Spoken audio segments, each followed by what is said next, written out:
Oi gente, eu sou a Jumili e hoje vim falar sobre roteiro de estudo, cronograma de estudo ou como você preferir chamar a sua maneira de planejar e organizar os seus estudos.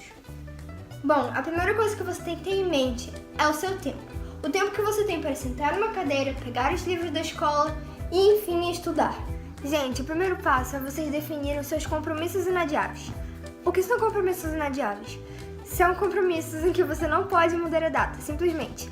Um exemplo é a escola. Você não pode mudar a data da escola para estudar em casa. Então, isso é um compromisso inadiável. Outros exemplos são curso de inglês, natação, a sua igreja. Entendeu? Você não pode mudar a data ou o horário para estudar em casa. Então, como se fosse um compromisso fixo que você tem naquele momento. Então, sabendo quais são os seus compromissos inadiáveis, você já vai ter em mente o seu tempo livre, que é esse tempo que você vai usar para estudar. Então, sabendo o tempo que você tem, que você não pode mudar a data, e sabendo o seu tempo livre, já é um passo gigantesco para começar os seus estudos. Talvez você não goste ou não seja uma pessoa muito boa em fazer cronogramas, mas só de você separar em quais momentos você vai ter que estudar e quais momentos você não vai poder estudar, já vai ser um divisor de águas na sua vida. Pode ser que de primeiro momento você não defina as matérias que você vai estudar, mas a partir do momento que você determina que toda segunda e quarta-feira, por exemplo, você vai estudar das 6 às 9 horas, já é um passo gigantesco, porque com o tempo você vai se acostumando e estudar vai ser parte da sua rotina.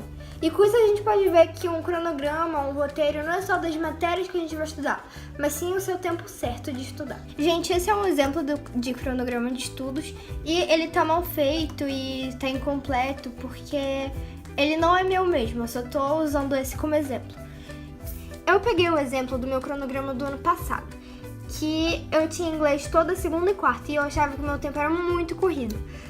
E na verdade era, só que eu não era tão ocupada assim, porque apesar de parte do meu dia ser de compromissos inadiáveis, como café da manhã, escola, almoço e aula de inglês, eu tinha uma parte boa do meu dia que eu poderia muito bem estudar.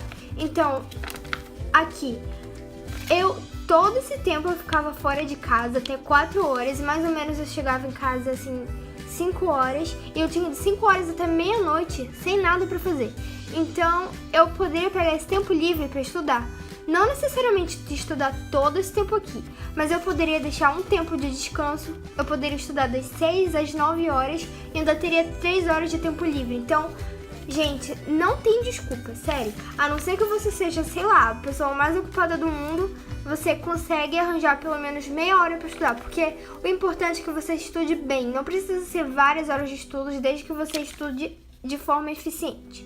Gente, apesar de você precisar de tempo para estudar e você não conseguir estudar durante seu dia, não invente de estudar de madrugada. É sério. Todo mundo precisa de pelo menos 8 horas de sono, o que é um equívoco, porque nós adolescentes precisamos de, em média, 10 horas de sono. Então, se você usar o seu tempo de sono para estudar, você não vai conseguir reter nada, você só vai ler o livro e você não vai aprender nada. Então, você está perdendo o seu tempo, perdendo o seu sono e prejudicando a sua saúde. Então, durma, que é o melhor que você faz. Gente, o segundo passo é saber o que você tem que estudar. Você tem que determinar a matéria para o dia certo, porque não adianta você chegar lá às 6 horas na sua escrivaninha para estudar. O que eu estudo agora? Entendeu? Você tem que saber, você tem que planejar tudo direito. Então, o próximo passo vai ser determinar as matérias para cada dia. Outra coisa muito legal também é você ter um caderninho próprio para você fazer seus cronogramas, roteiros, etc. Um dos cronogramas que eu fazia muito era esse. Eu colocava todos os dias da semana e eu puxava uma setinha e colocava as matérias que eu tinha que estudar e o capítulo, o módulo, eu até escrevi o assunto às vezes. E aí eu já tinha uma visão geral de tudo que eu ia ter que estudar na semana. Gente, eu achei essa imagem de um cronograma virtual na internet também e eu achei muito bacana porque é uma ótima opção para quem não quer fazer cronogramas e roteiros à mão. Além disso, eu também fazia um mini cronograma só de um dia. Por exemplo, eu colocava os horários e a matéria que eu ia estudar. Assim ficava bem mais detalhado e eu poderia colocar os assuntos da matéria, por exemplo, física, movimento uniforme. E eu também anotava algumas coisas importantes da matéria e era muito bacana também para ter uma visão mais detalhada do que só anotar o nome das matérias e os módulos. Gente, geralmente antes de fazer esse cronograma aqui com as datas e as matérias, eu já faço em uma parte separada um checklist das matérias aqui. Eu ponho todos os nomes das matérias e ponho um quadradinho no início e eu faço um checklist mesmo. Então, se eu já estudei matéria de história, eu faço um check em história. E eu deixo o mesmo espaço, mais ou menos, para fazer de resumos e exercícios, porque além de ler o livro, fazer resumos e exercícios é muito importante para ajudar você a entender a matéria. Então, tendo essa página aqui, eu já tenho controle de tudo que eu fiz e tudo que falta eu fazer. Gente, outra coisa que eu faço que me ajuda muito é fazer um mapa, um roteiro mesmo, dos dias do simulado. Então, basicamente, eu coloco as matérias pertencentes a cada dia e eu já tenho uma noção o que vai cair no primeiro dia, o que vai cair no segundo dia e eu não fico perdida no dia do simulado procurando saber que prova vai ser. Gente, outra coisa também que me ajuda muito são os post-its ou post-it. Eu costumo colar eles na porta do meu quarto e me ajuda a lembrar das coisas que eu tenho que fazer. E é bem mais prático se você não quiser usar o caderno. Gente, uma coisa muito bacana que eu achei na internet é essa tabelinha que divide as matérias em dificuldade mínima, dificuldade média e máxima.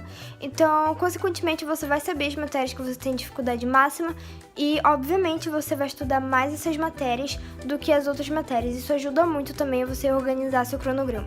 Gente, outra maneira muito legal e muito bacana de fazer seus cronogramas e seus roteiros é utilizando o seu bullet journal. Pode ser qualquer bullet journal também.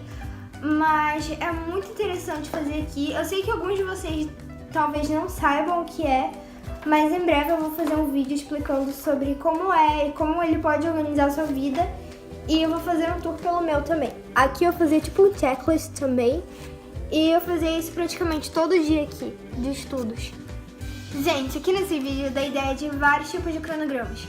Claro que você não precisa utilizar todos, até porque alguns ficaram repetitivos, mas essa é a minha maneira de organizar meus cronogramas. Eu gosto de anotar de vários modos, em lugares diferentes, como eu anotei em cadernos, eu também faço nas notas no meu celular, eu também ponho em post-its, e eu acho muito bacana isso. Mas você pode utilizar todas essas ideias para fazer o seu próprio cronograma do jeito que você quiser, até porque o cronograma é seu e ele precisa se adaptar a você. Então, se você gostou desse vídeo, é só você continuar seguindo o nosso blog e em breve eu vou postar mais vídeos de estudos aqui pra vocês.